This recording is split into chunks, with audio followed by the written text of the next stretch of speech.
آقا حسن اور آقا حسین حج کے لیے پیدل جا رہے تھے۔ آپ نے کھانے کا سامان لیا اور جو بھی آپ کا سامان تھا آپ نے رکھ لیا اور حج کرنے کے لیے نکل گئے۔ تھوڑی دور پر پہنچے تھے کہ ایک سائل نے سوال کر دیا کہ آپ کا گھرانہ ایسا ہے کہ آپ کے گھرانے سے اگر کوئی ایک بار مانگتا ہے تو اتنا مل جاتا ہے، کبھی مانگنے کی ضرورت نہیں پڑتی۔ میرا سوال یہ ہے کہ مجھے بھوک لگی ہے، مجھے کھانا دے دیجئے۔ آقا حسن نے جتنا کھانا تھا سب اٹھا کے دے دیا۔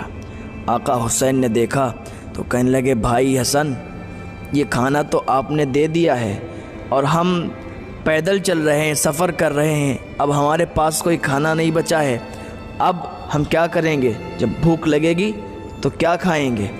تو آقا حسن نے کہا، جس رب نے اس کے کھانے کا انتظام کیا ہے وہی رب ہمارے کھانے کا بھی انتظام فرمائے گا۔ آقا حسن آقا حسین چلتے رہے، چلتے چلتے چلتے چلتے آپ کو بھوک لگنے لگی۔ تو آقا حسین نے کہا، بھائی حسن بھوک لگ رہی ہے۔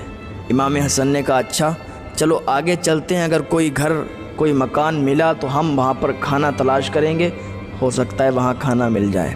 آقا حسن آقا حسین چلنے لگے، ایک جھوپڑی دور دکھی۔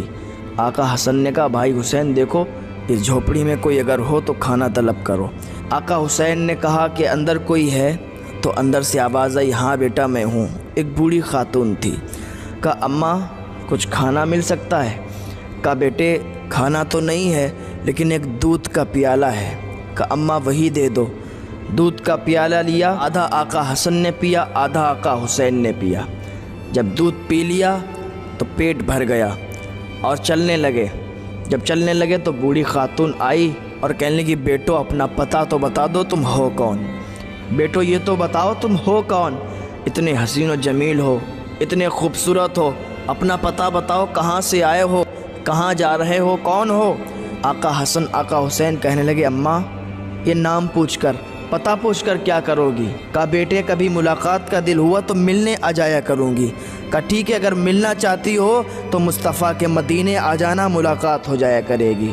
اتنا کہہ کے چل دیے، چلتے رہے اور ان کا ایک زمانہ گزر گیا۔ یہ حج کر کے واپس بھی آ گئے۔ ایک دن آقا حسین مدینے کی گلیوں میں ٹہل رہے تھے۔ مدینے کی گلیوں میں دیکھا وہی خاتون جس نے دودھ پلایا تھا، جس نے دودھ کا پیالہ دیا تھا، وہی خاتون مدینے کی گلیوں میں ہے۔ دیکھا تو دوڑ کے اس کے پاس گئے۔ کہا، اماں آپ کو ہم اپنے گھر کا مہمان بنانا چاہتے ہیں، کیا آپ ہمارے گھر چلیں گی؟ اس بوڑھی خاتون نے کہا، ٹھیک ہے۔ وہ آقا حسین کے ساتھ آ گئیں۔ 3 دن تک آقا حسین کے گھر پہ رہیں۔ آقا حسین نے مہمان نوازی کی۔ 3 دن کے بعد جب وہ جانے لگیں 2000 بکریاں اور 1000 درہم دیے۔ خاتون یہ نذرانہ لے کر چلنے لگی تو آقا حسین نے روکا۔ کہا، اماں ابھی تو میں نے ہی مہمان نوازی کی ہے، ابھی ہمارا بھائی بھی تو باقی ہے، آقا حسن بھی تو باقی ہیں۔ بوڑھی خاتون کو امام حسین امام حسن کے دروازے پر لے گئے۔ اندر گئے، امام حسن نے اس بوڑھی خاتون کو دیکھا تو پہچان گئے اور امام حسین سے کہنے لگے کہ آپ نے کیا دیا ہے؟ تو امام حسین نے کہا، میں نے یہ چیزیں دی ہیں، 2000 بکریاں یا 1000 بکری، 2000 درہم یا 1000 درہم دیے ہیں۔ آقا حسن نے بھی لا کے دے دی۔ تو وہ بوڑھی خاتون کہنے لگی، بیٹو ان بکریوں کو ہم مدینے کے باہر کیسے لے جائیں گے؟ اماں تم پریشان مت ہو، اماں پریشان ہونے کی ضرورت نہیں ہے۔ جب بوڑھی خاتون چلنے لگی تو کہنے لگی، بیٹو اب تو بتا دو تم کون ہو؟ کہا، اماں تجھے معلوم نہیں ہم تیرے دروازے پر آئے تھے، تو نے ہمیں ایک دودھ کا پیالہ دیا تھا، آدھا ہم نے پیا تھا، آدھا ہمارے بھائی نے پیا تھا۔ کہا، اچھا اب پتہ چل گیا، بدلہ دے رہے ہو، بدلہ؟ کہا، اماں ہم بدلہ نہیں دے رہے ہیں، ہم نے تو صرف مہمان نوازی کی ہے، ہم بدلہ ایسے نہیں دیتے ہیں، بدلہ چاہیے ہے تو کل قیامت میں دیں گے، ہاتھ پکڑ کے جنت میں داخل کر دیں گے۔ کہا، ماں ہم بدلہ ایسے نہیں دیتے ہیں، ہم نے تو صرف مہمان نوازی کی ہے۔